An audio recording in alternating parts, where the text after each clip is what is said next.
أمام فوضى توظيف الأضواء الوامضة من طرف السيارات والدراجات الخاصة وتعديل أضوائها بشكل عشوائي. يقود الفريق الاشتراكي بمجلس النواب مبادرة تشريعية لإدراج استعمال الأضواء الواضمة أو تعديل الأضواء العادية للسيارات والدراجات ضمن خانة المخالفات التي يعاقب عليها القانون. واعتبر الفريق الاشتراكي وفق المذكرة التقديمية لمقترح القانون أن استعمال هذه الأضواء في غير الحالات النظامية المقررة ينطوي على مخالفة صريحة للقانون، مورداً أنه يؤثر في كثير من الحالات وبشكل سلبي على السلامة المرورية ويخلق نوعاً من الفوضى. وفي جانب آخر، أورد المصدر ذاته أن عدم ضبط هذا النوع من الأضواء سيساهم في شرعنة تجاوز السرعة وعدم الوقوف في نقط التفتيش والمراقبة المرورية،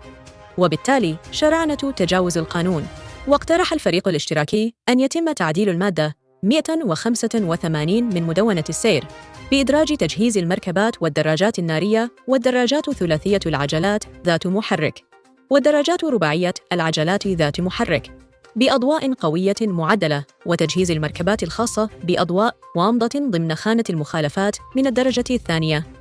التي تتراوح عقوبتها بين 500 إلى 1000 درهم. وسجل مقترح القانون ذاته أنه إذا كانت مدونة السير قد جاءت بمقتضيات جديدة وأحياناً متطورة، فإن لجوء البعض إلى تعديل أضواء المركبات والدراجات النارية بمختلف أنواعها بأضواء معدلة قوية وأحياناً يتنافى مع الضوابط المنظمة لاستعمال هذه الأضواء. وأوضح الفريق الذي ينتمي إلى المعارضة البرلمانية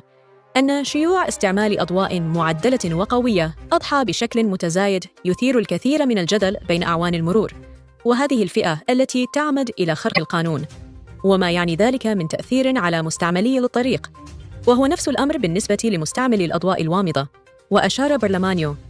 حزب الوردة إلى أن الغاية مثلاً من تجهيز السيارات المخصصة للإسعاف والوقاية المدنية والشرطة والدرك بالأضواء الوامضة هو إعطاؤها حق الأسبقية على الطريق خلال عمليات الإغاثة والإسعاف وأثناء التدخلات الأمنية الطارئة، مشدداً على أن استعمال هذه الأضواء منوط بالإسعاف والأمن.